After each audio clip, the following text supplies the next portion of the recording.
Okay, welcome back mga scalper.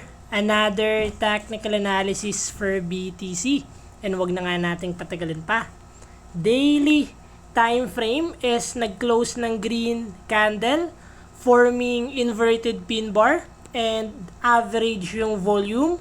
Tingnan natin yung possible scenario currently. So kung makikita natin, meron tayong bagong nakitang key level which is horizontal support area. Paano natin nasabi? Since meron tayong mga candle na tumatama dito and nag-bounce back lang paakyat. So, currently, nagkakaroon tayo ng consolidation area sa daily time frame natin.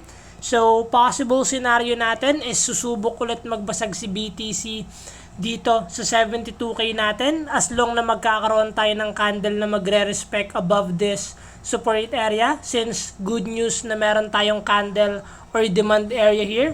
We will always wait ng pullback and breakout pa rin sa big picture kung dito ba sa support area natin to continue yung downtrend momentum. And the moment naman na may sumalo and umakyat here, susubok ulit magbasag ng trendline resistance. And the moment na basagin niya to, still continuation ng uptrend momentum sa big picture.